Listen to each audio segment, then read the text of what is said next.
E aí pessoal, tudo bem com vocês? Mais um vídeo aqui no nosso canal. Hoje tema metabolismo energético. Aproveita e já te inscreve, deixa o seu like. Vamos para o vídeo de hoje. Metabolismo energético. Então veja, a célula ela é responsável por realizar uma série de reações químicas e a essa série de reações químicas ocorridas na célula nós chamamos de metabolismo. Consequentemente, elas são reações que vão fornecer para o pleno funcionamento da célula energia. Então é isso que nós chamamos de metabolismo energético. Vemos aqui na representação algumas dessas reações químicas importantes. Glicólise, o ciclo de Krebs, a cadeia respiratória. E essas reações fazem parte desses processos que nós vamos começar a estudar a partir de hoje. A fotossíntese, a quimiossíntese, a respiração celular e a fermentação. Veja, existem dois grupos de reações químicas e essas reações são chamadas de reações endotérmicas e reações exotérmicas. O que é uma reação endotérmica? Ela tem como característica principal precisar receber energia. Uma reação exotérmica é aquela que libera energia. Exemplo de reações químicas endotérmicas, cuja característica principal é precisar receber energia. Fotossíntese, que recebe essa energia a partir da luz solar, foto é luz, síntese é produção, e quimiossíntese, a síntese e a produção de energia vai ser a partir de substâncias químicas. Quimio é substância, síntese é produção. Então, fotossíntese, reações de produção onde a luz solar está presente, e quimiossíntese, reações onde as substâncias químicas vão servir como matéria-prima para a produção de energia. Ok? Como reações químicas exotérmicas, que são aquelas que liberam energia, nós temos a respiração e a fermentação. Então, para que uma reação química aconteça, ela tem que ter o que nós chamamos de reagentes, aquilo que acontece antes da reação, e o produto, que é o resultado da união entre os reagentes. Disso nós temos o que nós chamamos de níveis de energia, na representação gráfica aí. Reagentes, produtos. Então, na reação que nós chamamos de endotérmica, nós temos aí a relação reagente-produto. Você vê aí a representação no gráfico, ok?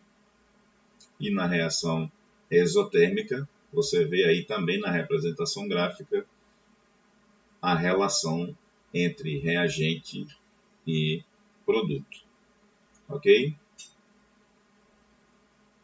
Na endotérmica, você vê a energia chegando no sistema, precisando da energia. Na exotérmica, você vê a liberação desta energia. É só observar aí o comportamento gráfico, ok? E aí chegamos na substância mais energética que a célula tem, que nós chamamos de ATP, que é uma tradução literal do que significa o trifosfato de adenosina.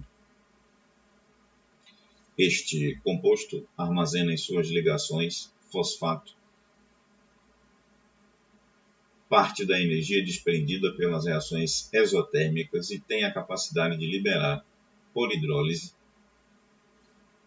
por quebra de moléculas de água, essa energia armazenada para promover reações endotérmicas.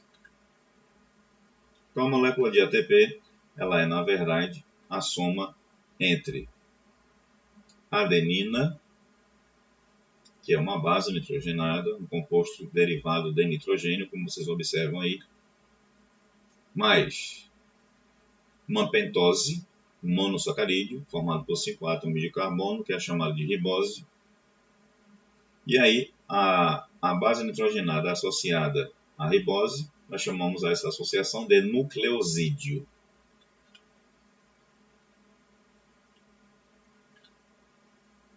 E aí associado o grupo fosfato inorgânico. O nucleotídeo é a soma entre esses três elementos: adenina, ribose e fosfato. Adenosina monofosfato, que nós chamamos de AMP. Com 2 fosfatos, nós chamamos adenosina disfosfato, ADP. Com 3 grupos fosfato, nós chamamos de adenosina trifosfato. Então, bem simples aí, de onde vem essa sigla, de onde vem esse símbolo chamado de ATP. O ATP em ação. Observe, temos uma reação exotérmica, aquela em que há a chamada liberação da energia, que é sob a forma de calor, do ponto A para o ponto B.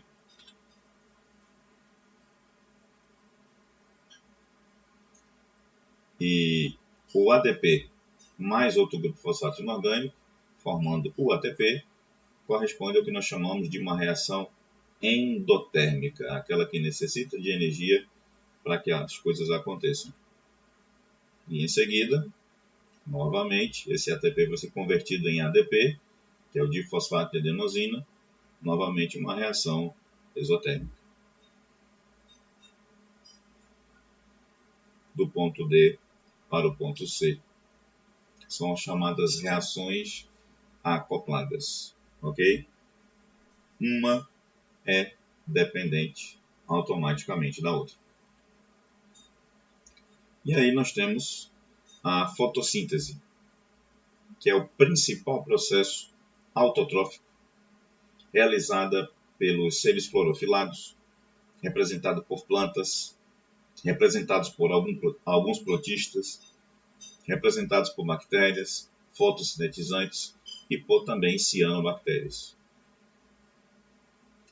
Os seres fotossintetizantes são fundamentais para a manutenção da vida em nosso planeta, pois são a base das cadeias alimentares e produzem o oxigênio. Tem como fórmula geral 6CO2 mais 12H2O em presença de luz solar e do pigmento verde clorofila, resultando em C6H12O6, que é a molécula de glicose, mais 6 moléculas de oxigênio, mais 6 moléculas de água. Caminho da fotossíntese. A fotossíntese acontece principalmente numa estrutura da planta chamada folha. Na folha, nós vamos encontrar inúmeras células vegetais com pigmento clorofila. Na célula vegetal, você observa que existem os seguintes elementos: parede celular, o núcleo, o vacúolo, onde se armazena substâncias químicas, e o cloroplasto, que é onde tudo acontece em relação ao processo fotossintetizante. Ok?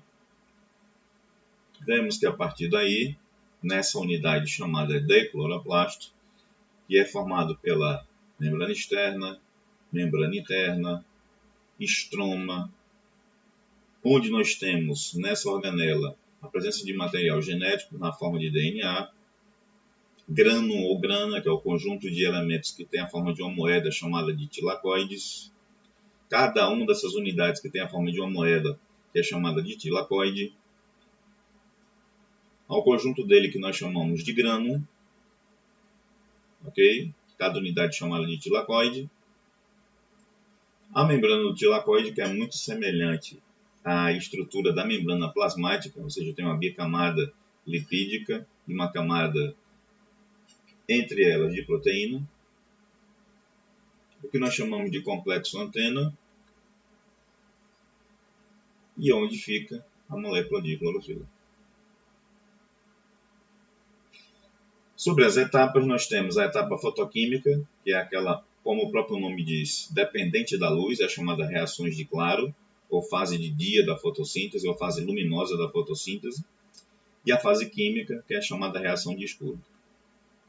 Então, a fase fotoquímica, como já disse, necessita de energia luminosa e a fase escura não necessita da luz, mas sim dos produtos formados na fase fotoquímica.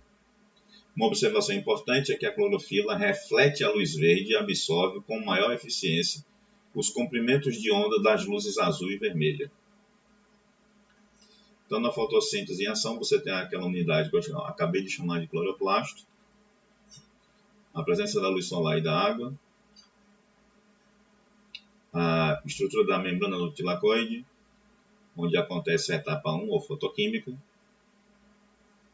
a presença do ATP, do CO2, onde nós temos aí a etapa 2, que é chamada etapa química, no estroma. E aí nós temos os principais elementos produtores resultantes, na verdade, da fotossíntese, né? Vejamos: oxigênio, água e a molécula de glicose.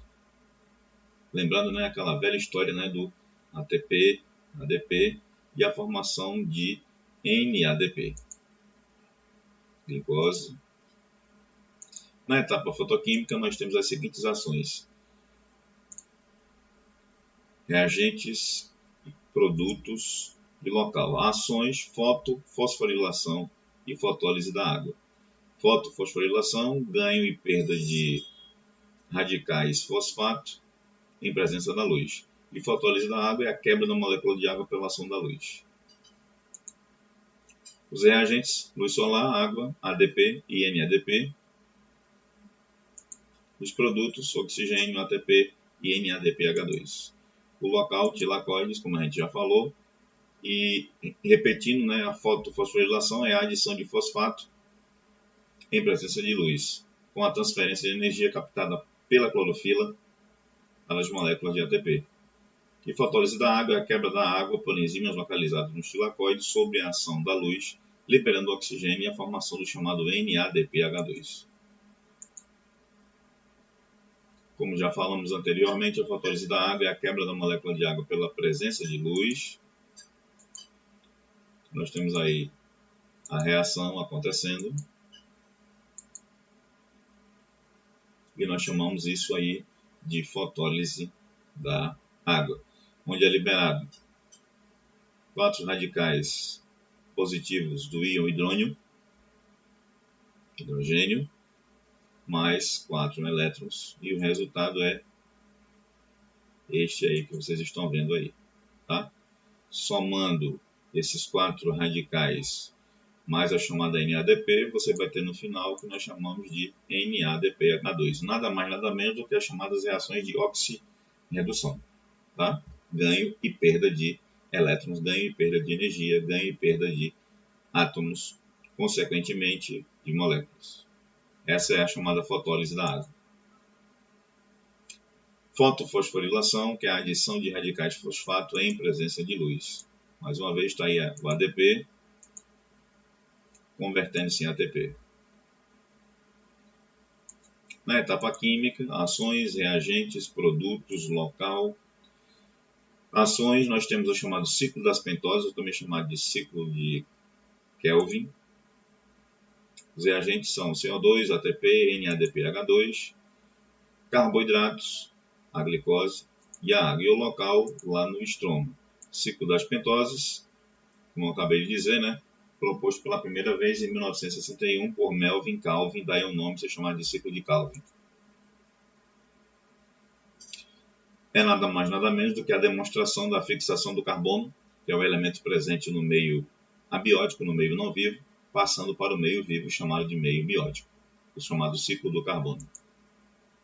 E aí nós temos a equação da etapa química da fotossíntese. Nós temos 6 CO2 mais 12 NADPH2 mais ATP, tendo como produto final C6H12O6, que é a glicose, 6 moléculas de água, NADP e ADP.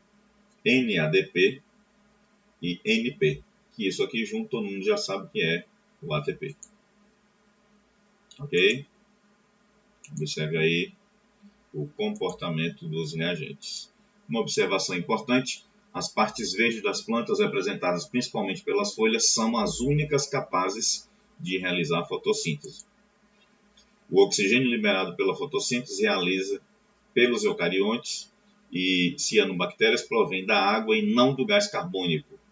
Tá? A primeira pessoa que falou isso foi o Cornelius Van Nieuw, em 1930. Tá? Existem vários tipos de clorofila, clorofila A, B, C e D. Clorofila A está presente nos eucariontes e nas cianobactérias. B, plantas e algas verdes. C, algas pardas e diatomáceas. E D, as chamadas algas vermelhas. E o pigmento bactério clorofila, que está presente nas chamadas bactérias fotossintetizantes.